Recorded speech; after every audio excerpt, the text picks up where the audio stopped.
हम आपको ऐसी ही एक घटना से परिचित करवाने जा रहे हैं, जिसके पीछे क्या कारण है ये तो नहीं पता, लेकिन गांव के लोग इसे अपने पूर्वजों की आत्मा से जुड़ा राज मान रहे हैं।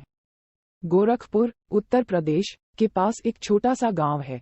इस गांव की लगभग 5 एकड़ जमीन पूरी तरह खाली पड़ी है। लेकिन उल्लेखनीय बात यह है कि यह जमीन पिछले कई दशकों से खाली पड़ी है, क्योंकि यहाँ जो पेड़ थे वह भी या तो गिर गए या फिर कटवा दिए गए। इस जमीन पर कहा जाता है 2 बड़ी बड़ी हांडियां घूमती रहती हैं।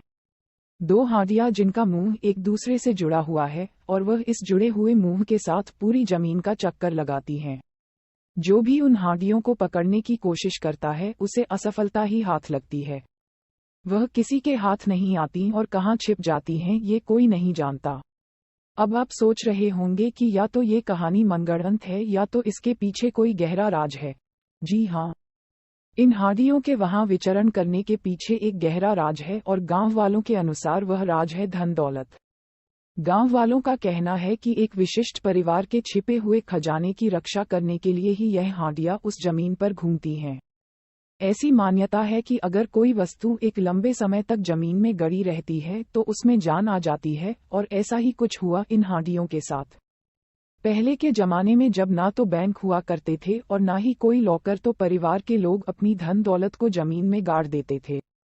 काफी समय तक जमीन में गड़े इस खजाने की जब किसी ने खोज खबर नहीं ली तो वह खजाना जीवित हो उठा और उस जमीन पर भ्रमण करने लगा।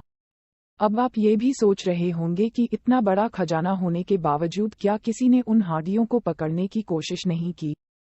तो इस सवाल का जवाब हम आपको देते हैं कि कोशिश तो की, लेकिन वह हांडियां किसी के हाथ आने के लिए तैयार नहीं हैं। कहते हैं इन हांडियों में उस परिवार के पूर्वजों की आत्मा है और वह जिसे अपने उत्तराधिकारी के रूप में स्वीकार करेंगे उसे ही वह खजाना सौंपेंगे, और अगर किसी ने जबरन उन हांडियों को पकड़ने की कोशिश की तो इससे जान का खतरा भी हो सकता है।